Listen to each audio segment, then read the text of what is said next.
Welcome. Welcome to Al Khaliq Academy e-learning program. بسم اللہ الرحمن الرحیم. السلام علیکم. کلاس 7 سبق نمبر 2. ہمارے سبق کا نام ہے حضرت محمد صلی اللہ علیہ وسلم کے اخلاق و آداب. آج ہم سبق نمبر 2 پڑھ رہے ہیں جس کا ٹاپک حضرت محمد صلی اللہ علیہ وسلم کے اخلاق و آداب سے متعلق ہے، یعنی جو آپ لوگ بچپن سے پڑھتے آئے ہیں. آپ لوگ اسی طریقے سے جانتے ہیں کہ حضرت محمد صلی اللہ علیہ وسلم کے اخلاق کیسے تھے. ان کے اخلاق کی وجہ سے، ان کی راست گوئی کی وجہ سے انہیں کیسے کیسے القاب سے پکارا جاتا تھا. سب سے ضروری آپ لوگ جو جانتے ہیں، یعنی جو خاص تھے ان کے صادق اور امین. تو اس چیپٹر میں ہم ان کے بارے میں تفصیل سے پڑھیں گے. تو شروع کرتے ہیں. کسی نے حضرت عائشہ رضی اللہ تعالیٰ عنہ سے پوچھا حضور صلی اللہ علیہ وسلم کے اخلاق کیسے تھے؟ تو انہوں نے فرمایا، کیا تم نے قرآن نہیں پڑھا؟ جو کچھ قرآن میں ہے وہ حضور صلی اللہ علیہ وسلم کے اخلاق تھے.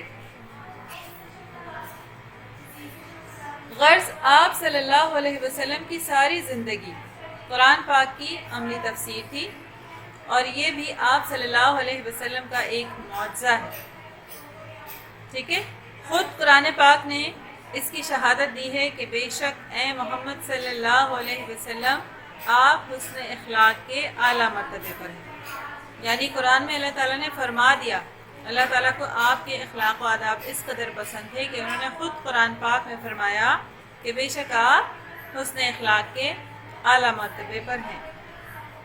حضرت محمد صلی اللہ علیہ وسلم نہایت خاکسار، ملنسار، مہربان اور رحم دل تھے. یعنی رحم دلی اور عاجزی کے جتنے بھی اوصاف تھے وہ آپ صلی اللہ علیہ وسلم میں موجود تھے. چھوٹے بڑے سب سے محبت کرتے، نہایت سخی، فیاض اور داد و دہش والے تھے. ٹھیک ہے، یعنی آپ صلی اللہ علیہ وسلم ہر کسی کے ساتھ سخاوت اور فیاضی سے پیش آتے. امکان بھر سب کی درخواست پوری کرتے. یعنی کوئی آپ سے کسی بھی چیز کی درخواست کرتا آپ اسے پورا کرتے. تمام عمر کسی کے سوال پر نہ نہیں کہا. خود بھوکے رہتے اور دوسروں کو کھلاتے. آپ صلی اللہ علیہ وسلم نے ہمیشہ دوسروں کو خود پر ترجیح دی. ٹھیک ہے، اپنی ضرورتیں چھوڑ کر دوسروں کی ضرورتیں پوری کی، اور کسی کی تھوڑی سی بھی کوشش پر آپ صلی اللہ علیہ وسلم اس کی حوصلہ افزائی کرتے. ایک مرتبہ ایک صحابی کی شادی ہوئی، ان کے پاس ولیمے کا کچھ سامان نہ تھا. حضور صلی اللہ علیہ وسلم نے ان سے فرمایا، عائشہ کے پاس جاؤ اور آٹے کی ٹوکری مانگ لاؤ. یہ ایک واقعہ ہے جو ہم پہلے بھی کئی مرتبہ پڑھ چکے ہیں. حالانکہ اس آٹے کے سوا شام کے لیے گھر میں کچھ بھی نہ تھا. فیاضی اور دنیا کے مال سے بے رغبتی کا یہ عالم تھا کہ گھر میں نقد کوئی چیز بھی ہوتی تو جب تک وہ سب خیرات نہ کر دی جاتی آپ صلی اللہ علیہ وسلم اس وقت تک گھر میں آرام نہ فرماتے. یعنی کبھی انہوں نے اپنے آنے والے وقت کے لیے سامان گھر میں بچا کر نہیں رکھا، بلکہ اسے ہمیشہ دوسروں میں تقسیم کر دیا. اور تقسیم بھی کس طرح کرتے؟ ایسے لوگوں کی تلاش کرتے جنہیں اس سامان کی ضرورت ہوتی. اپنے لیے کبھی بھی گھر میں کوئی شے محفوظ کر کے نہیں رکھی. ہماری طرح فریج میں کبھی کوئی چیز سٹور کر کے نہیں رکھی، بلکہ ہمیشہ جو بھی چیز ملتی اسے دوسروں میں تقسیم کر دیتے. جیسے کہ اس واقعے سے ثابت ہے کہ یہاں پر حضرت عائشہ کے پاس آٹے کے سوا اور کچھ بھی نہیں تھا. اس کے باوجود انہوں نے اس صحابی کی شادی کے لیے وہ آٹا منگوا لیا اور گھر میں اپنے لیے کچھ نہ رکھا. اگلا واقعہ ہے یہاں پر. ایک بار فتق کے رئیس نے 4 اونٹوں پر غلہ بھیجا، یعنی بہت سارا اناج بھیجا. اس کو بیچ کر قرض ادا کیا گیا. پھر بھی کچھ بچ رہا، یعنی آپ کے پاس قرض ادا کرنے کے بعد بھی جو کچھ بچ گیا تو آپ صلی اللہ علیہ وسلم نے فرمایا، جب تک کچھ بھی باقی رہے گا میں گھر نہیں جا سکتا. تو جو سامان آپ کے پاس فدق کے رئیس سے آیا تھا اسے تقسیم کیے بغیر آپ صلی اللہ علیہ وسلم گھر نہیں جاتے۔ رات مسجد میں بسر کی، دوسرے دن جب معلوم ہوا کہ وہ غلہ تقسیم ہو چکا ہے تب گھر تشریف لے گئے۔ تو آپ صلی اللہ علیہ وسلم کی فیاضی کا یہ عالم تھا کہ آپ اپنے لیے گھر پہ کچھ بھی بچا کر نہیں رکھتے تھے۔ حضرت محمد صلی اللہ علیہ وسلم بڑے مہمان نواز تھے۔ آپ صلی اللہ علیہ وسلم کے یہاں مسلمان، مشرک اور کافر سب ہی مہمان ہوتے، یعنی آپ صلی اللہ علیہ وسلم صرف مسلمانوں کی مہمان نوازی نہ کرتے بلکہ اس میں کون شامل ہے؟ مشرک جو اللہ تعالیٰ کے ساتھ بتوں کو یا دوسری چیزوں کو شریک کرتے ہیں، اور کافر جو اللہ تعالیٰ کو مانتے ہی نہیں ہیں۔ تو ایسے لوگ بھی آپ صلی اللہ علیہ وسلم کے مہمان ہوا کرتے تھے۔ آپ صلی اللہ علیہ وسلم سب کی خاطر کرتے، یعنی سب کی خدمت کیا کرتے اور خود ہی سب کی خدمت کرتے، کسی نوکر کے ذریعے یا کسی اور کے ذریعے اس کی خدمت نہیں کرتے بلکہ اس کی خدمت خود کرتے۔ کبھی ایسا ہوتا کہ مہمان آ جاتے اور گھر میں جو کچھ ہوتا وہ ان کو کھلا پلا دیا جاتا اور پورا گھر فاقہ کرتا۔ تو آپ کی عادت تھی کہ آپ اپنے لیے گھر میں کچھ نہ بچاتے تھے، لہٰذا جو گھر والوں کے لیے ہوتا اور اچانک سے مہمان آ جاتا تو آپ صلی اللہ علیہ وسلم اس مہمان کو کھلاتے، خود فاقہ کر لیتے۔ ایک مرتبہ آپ صلی اللہ علیہ وسلم کے ہاں ایک کافر مہمان ہوا۔ آپ صلی اللہ علیہ وسلم نے اسے بکری کا دودھ پلایا، وہ سارا دودھ پی گیا۔ مہمان کون ہے؟ ایک کافر ہے، لیکن آپ نے اسے کیا پلایا؟ بکری کا دودھ۔ آپ صلی اللہ علیہ وسلم نے دوسری بکری منگوائی، مہمان اس کا بھی دودھ پی گیا۔ یہاں انہوں نے یہ نہیں سوچا کہ ایک بکری کا دودھ وہ پی گیا، دوسری منگوانے کی ضرورت نہیں ہے، لہٰذا آپ نے کیا کیا؟ آپ نے دوسری منگوائی، یہاں تک کہ 7 بکریوں تک نوبت آ گئی۔ آپ صلی اللہ علیہ وسلم نے انہیں پلانے میں انکار نہ کیا بلکہ پلاتے گئے جب تک اس کا پیٹ نہ بھر گیا۔ آپ صلی اللہ علیہ وسلم اس کافر مہمان کو دودھ پلاتے گئے۔ تو یہ آپ صلی اللہ علیہ وسلم کے اخلاق و آداب ہیں کہ آپ نے انسانیت کی خاطر ہر کسی کو اپنا مہمان سمجھا اور اس کی ویسے ہی خدمت و خاطر کی جیسے آپ اپنے بھائی، کسی رشتہ دار اور مسلمانوں کی کیا کرتے تھے۔ راتوں کو اٹھ اٹھ کر مہمانوں کی دیکھ بھال فرماتے کہ ان کو کوئی تکلیف تو نہیں۔ گھر میں رہتے تو گھر کے کام کاج اپنے ہاتھوں سے کرتے، اپنے پھٹے کپڑے آپ صلی اللہ علیہ وسلم خود سی لیتے۔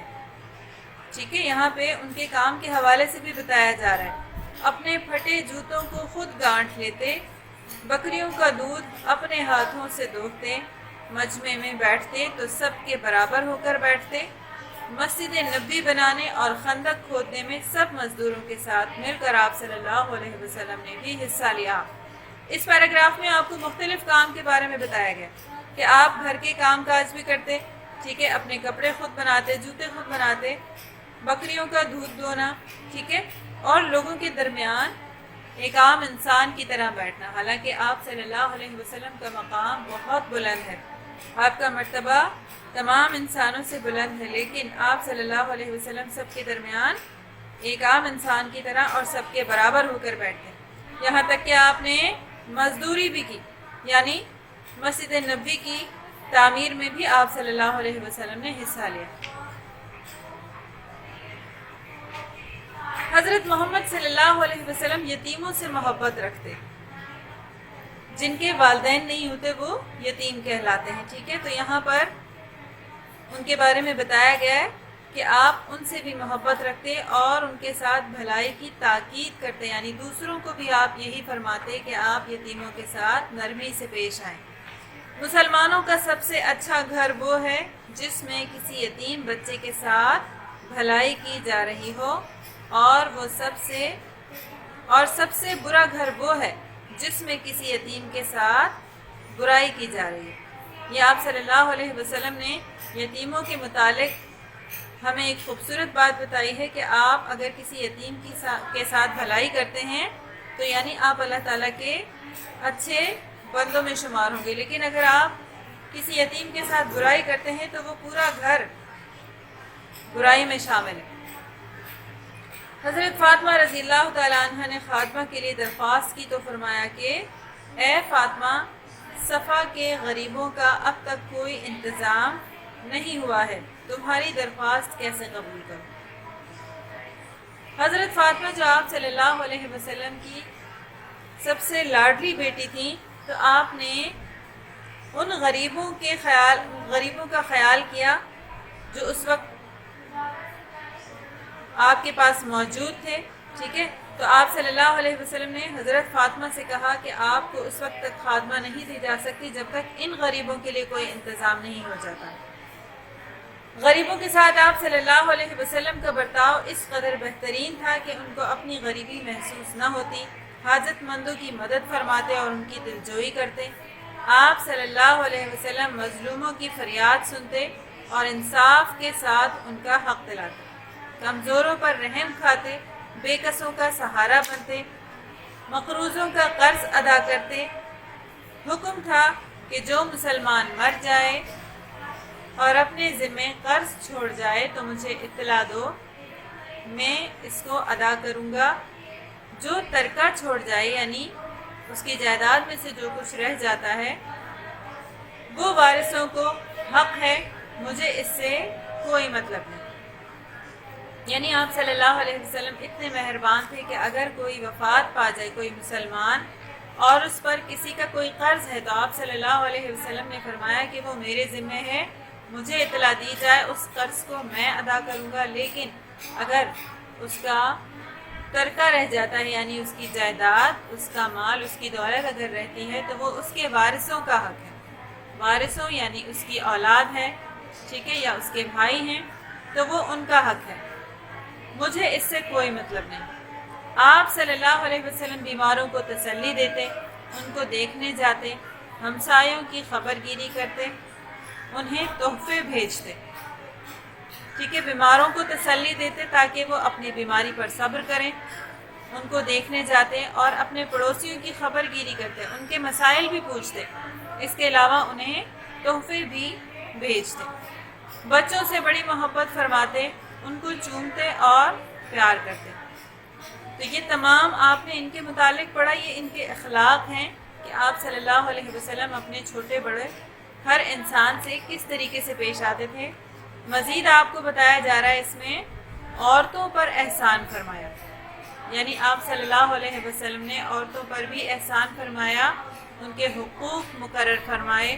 عورتوں کی درخواست پر حضرت محمد صلی اللہ علیہ وسلم نے ان سے ملاقات کے لیے خاص دن مقرر فرما دیا تھا، جس میں عورتیں بے تکلفی سے آپ صلی اللہ علیہ وسلم سے مسائل پوچھتی، لیکن آپ صلی اللہ علیہ وسلم برا نہ مانتے اور ان کی خاطرداری کا خیال رکھتے۔ آپ صلی اللہ علیہ وسلم سارے جہان کے لیے رحمت بن کر آئے، ٹھیک ہے۔ سب سے لاسٹ میں آپ کو عورتوں کے بارے میں بتایا گیا ہے، تمام انسانیت کے ساتھ ساتھ یعنی عورتوں پر بھی آپ صلی اللہ علیہ وسلم نے احسان فرمایا اور ان کے حقوق مقرر فرمائے۔ یہاں پر آپ کو مزید بتایا جا رہا ہے کہ جب وہ آپ سے بے تکلفی سے مسائل پوچھتی تو آپ صلی اللہ علیہ وسلم برا نہ مانتے اور ان کی خاطرداری کا بھی خیال رکھتے۔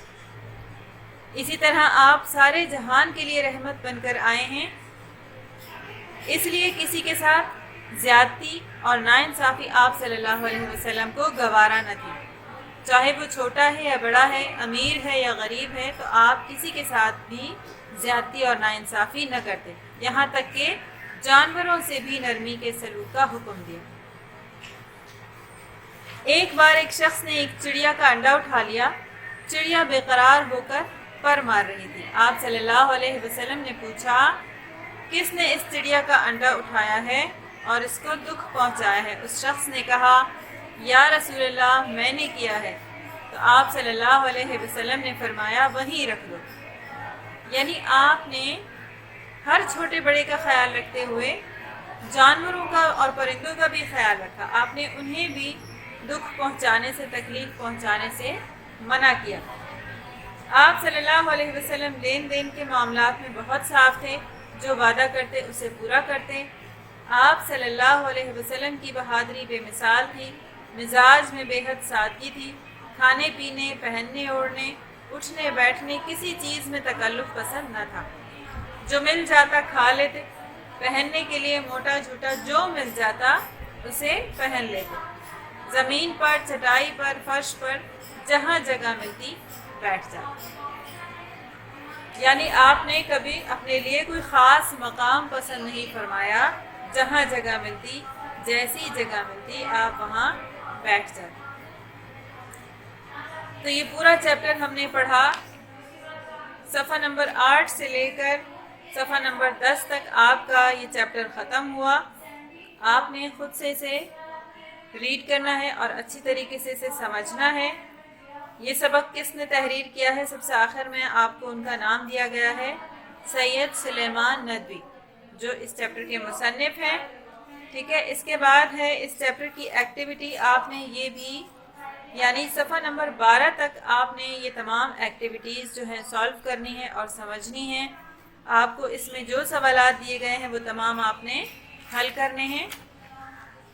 صفحہ نمبر 12 پر آپ کو ضرب المثال دیے گئے ہیں جو ہم اپنی روزمرہ کے جملوں میں استعمال کرتے ہیں۔ آپ نے ان کی میننگز تلاش کرنی ہے اور جملوں میں استعمال کرنا ہے۔